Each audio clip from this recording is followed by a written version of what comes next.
আপনারা সেনাবাহিনীর প্রতি আস্থা রাখেন, সশস্ত্র বাহিনীর প্রতি আস্থা রাখেন। আমি সমস্ত দায়িত্ব নিচ্ছি। আওয়ামী লীগ বাংলাদেশে সুন্দরভাবে রাজনীতি করবে। আওয়ামী লীগ বাংলাদেশে সুন্দরভাবে সকল নেতৃবৃন্দ ব্যাক করবে। রিফাইন্ড আওয়ামী লীগ নামে নতুন একটি ষড়যন্ত্রের মাধ্যমে পতিত আওয়ামী লীগকে ফিরিয়ে আনার পরিকল্পনা চলছে বলে দাবি করেছেন জুলাই আন্দোলনের অন্যতম সংগঠক ও জাতীয় নাগরিক পার্টির মুখ্য সংগঠক হাসনাত আব্দুল্লাহ। তিনি জানান, এই পরিকল্পনা পুরোপুরি ভারতের। আওয়ামী লীগ নেতা সাবের হোসেন চৌধুরী, শিরিন শারমিন ও শেখ ফজলিনুর তাপসকে সামনে রেখে এই পরিকল্পনা সাজানো হচ্ছে। বৃহস্পতিবার দিবাগত মধ্যরাতে ফেসবুকে এক স্ট্যাটাসে এসব কথা জানান হাসনাত জানান, গত 11 মার্চ দুপুর 2:30টায় ক্যান্টনমেন্টে একটি বৈঠকে তিনি সহ আরও দুজনের কাছে এই পরিকল্পনা উপস্থাপন করা হয়। ফেসবুকে দীর্ঘ স্ট্যাটাসে সেই বৈঠকের বিস্তারিত তুলে ধরেন হাসনাতের এই পোস্ট নিয়ে তোলপাড় শুরু হয়ে গেছে সামাজিক মাধ্যমে। হাসনাতের স্ট্যাটাসের পর প্যারিস ভিত্তিক বাংলাদেশি অ্যাক্টিভিস্ট পিনাকি ভট্টাচার্য তার ফেসবুকে এক পোস্টে বলেন, ক্যান্টনমেন্টের মিটিংয়ে সার্জি স্যার হাসনাতকে সেনাপ্রধান ওয়াকারুজ্জামান আওয়ামী লীগকে ফিরিয়ে আনার প্রস্তাব দিলে তখন তারা স্পষ্টভাবে বলে দেন যে এই পদক্ষেপ নিলে 5 তারিখের উল্টো ইমেজ তৈরি হবে তার, এবং সারা দেশে ভিলেন হয়ে যাবেন তিনি। ওয়াকার সঙ্গে সঙ্গে উত্তর দেন, তিনি কোনো কিছু পরোয়া করেন না, কে কি বলল তাতে কিছু যায় আসে না তার। পিনাকি ভট্টাচার্য আরও বলেন, সেনাপ্রধান এখন পুরোপুরি আওয়ামী পুনর্গঠন প্রক্রিয়ায় ঢুকে গেছেন, নিজেই সব লিড দিচ্ছেন। ছাত্রদের বিরুদ্ধে চরিত্র হনন আর দুর্নীতির নিউজগুলো কোত্থেকে আসছে সেটাও একদম পরিষ্কার হয়ে গেছে। তাই এমন পদক্ষেপ থেকে সরে আসতে সতর্ক করে পিনাকি লিখেন, আওয়ামী লীগ আর ফিরবে না, ফিরতে দেয়া হবে না, ফুল স্টপ। সেনাবাহিনীকে বিভ্রান্ত করবেন না ওয়াকার সাহেব, নইলে জনতার রোশানলে পড়া ইতিহাসের প্রথম সেনাপ্রধান আপনি হবেন। আওয়ামী লীগ বাংলাদেশে সুন্দরভাবে সকল নেতৃবৃন্দ ব্যাক করবে, রাজনীতি করবে। বাংলাদেশ আওয়ামী লীগ ছাড়া বাংলাদেশে কোনো ইনক্লুসিভ নির্বাচন হবে না, ফুল স্টপ। তবে লন্ডনে অবস্থান করা নিষিদ্ধ ঘোষিত সংগঠন ছাত্রলীগের সাবেক নেতা মোহাম্মদ সালাউদ্দিন এক ভিডিও পোস্টে দাবি করেন, আওয়ামী লীগ ফিরবেই। There is no if no but. Awami League ছাড়া বাংলাদেশে কোনো নির্বাচন হবে না।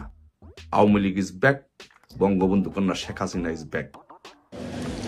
আমি সমস্ত দায়িত্ব নিচ্ছি, আপনাদের জানমাল, এবং আপনাদেরকে আমি কথা দিচ্ছি। মালয়েশিয়া প্রবাসী অনুসন্ধানী সাংবাদিক মনোয়ার আলম নির্ঝর এক স্ট্যাটাসে বলেন, এই যুগে সেনাবাহিনী সরাসরি ক্ষমতা নেয় না, তবে ওয়াকারুজ্জামান 5 অগাস্ট তার কথার মাধ্যমেই ক্ষমতা নিয়ে নেয়। এরপর ওয়াকারের বাহিনী তাদের বেসামরিক লোক দিয়ে জনগণকে ভাগ করছে বিভিন্ন ভাগে।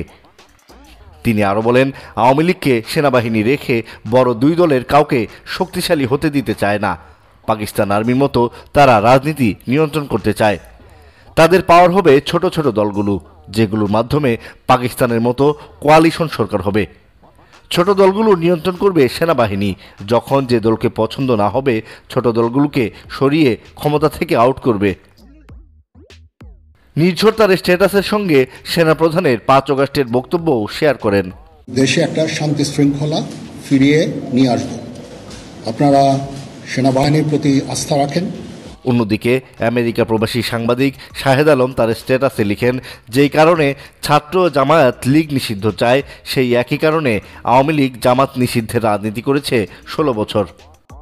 ন্যূনতম পলিটিক্যাল স্পেস না দেবার রাজনীতি তাদেরকে ফ্যাসিস্ট বানিয়েছে, পেছনে ফেরার পথ রাখেনি পলায়ন ছাড়া। শাহেদ আলম আরও বলেন, আওয়ামী লীগ এবং জামায়াত উভয় দলের হাতেই রক্তের দাগ। 2টি দলকেই নিষিদ্ধ করার দাবি নিয়ে গণভোট হলে হাত জয়যুক্ত করা হবে বলে উল্লেখ করেন তিনি। শাহেদ আলম বলেন, আগামী দিনের রাজনীতি হবে মধ্যম পন্থা ও বাংলাদেশপন্থী বড় 2 পক্ষের রাজনীতি। ছাত্র তারুণ্যের নেতৃত্বে এনসিপি ও বিএনপি। শাহেদ আলমের মতে, কোনো কারণে কোনো দলের রাজনীতি করার অধিকার হরণ করা কোনো রাজনীতির আদর্শ হতে পারে না। কাউকে রাজনৈতিক প্রক্রিয়ার বাইরে রাখাও গণতান্ত্রিক পন্থী হতে পারে না। জামায়াত যদি গণহত্যার সহযোগী হয়েও জামায়াত ইসলামী নামে রাজনীতি করতে পারে, আওয়ামী লীগের হাসিনা ও দোসরদের সাজা নিশ্চিত করে তাদের নতুন নামে রাজনীতি করার সুযোগ অবারিত রাখতে হবে। যে কোনো প্রপাগান্ডায় রাষ্ট্রের নিরাপত্তার প্রতীক সেনাবাহিনীকে শত্রু প্রতিপন্ন করাটা কোনো সুষ্ঠু রাজনীতি নয় বলে উল্লেখ করেন শাহেদ আলম। এর আগে হাসনাত তার স্ট্যাটাসে জানান, গত 11 মার্চ দুপুর 2:30টায় ক্যান্টনমেন্টে একটি বৈঠকে তিনি সহ আরও দুজনের কাছে আওয়ামী লীগকে পুনর্বাসনের পরিকল্পনা উপস্থাপন করা হয়। হাসনাত বলেন, বৈঠকে তাদেরকে প্রস্তাব দেওয়া হয় যে আসন বন্টনের বিনিময়ে তারা যেন এই প্রস্তাব মেনে নেন।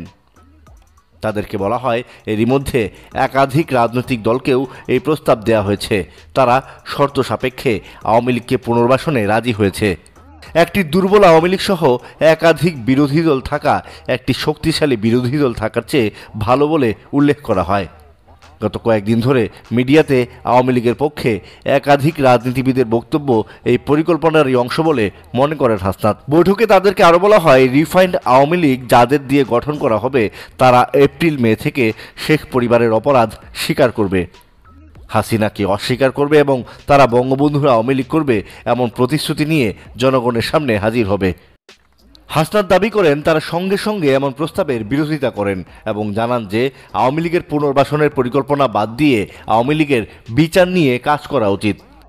এর উত্তরে তাদেরকে বলা হয়, আওয়ামী লীগকে ফিরতে কোনো ধরনের বাধা দিলে দেশে যে সংকট সৃষ্টি হবে তার দায়ভার তাদেরকেই নিতে হবে এবং Awami League must come back. আলোচনার এক পর্যায়ে আওয়ামী লীগের অপরাধ স্বীকার না করার বিষয়টি উত্থাপন করা হলে উত্তরে বলা হয়, তোমরা কিচ্ছু জানো না, তোমাদের জ্ঞান এবং অভিজ্ঞতার অভাব। আমরা অন্তত 40 বছর ধরে এই চাকরিতে আছি, তোমার বয়সের থেকে বেশি। তাছাড়া আওয়ামী লীগ ছাড়া ইনক্লুসিভ ইলেকশন হবে না বলে দাবি করা হয়। হাসনাত আব্দুল্লাহ আরও বলেন, জুলাই আন্দোলনের সময়ও তাদের ওপর একই ধরনের চাপ তৈরি করা হয়েছিল। তখনও এজেন্সি এবং ক্যান্টনমেন্ট থেকে বিভিন্ন প্রেসক্রিপশন দেওয়া হয়েছিল, কিন্তু সেই চাপের নতি স্বীকার না করে জনগণের ওপর আস্থা রেখেছেন তারা এবং জনগণকে সাথে নিয়েই হাসিনার চূড়ান্ত পতন ঘটিয়েছেন। আজও ক্যান্টনমেন্টের চাপকে অস্বীকার করে তারা জনগণের ওপর আস্থা রাখতে চান। এই পোস্ট দেওয়ার পর নানামুখী চাপ বা বিপদের মুখে পড়তে হতে পারে বলে উল্লেখ করেন হাসনাত। কিন্তু আওয়ামী লীগ নিষিদ্ধের প্রশ্নে কোনো আপোষ করা হবে না বলে দৃঢ় অবস্থান জানান তিনি।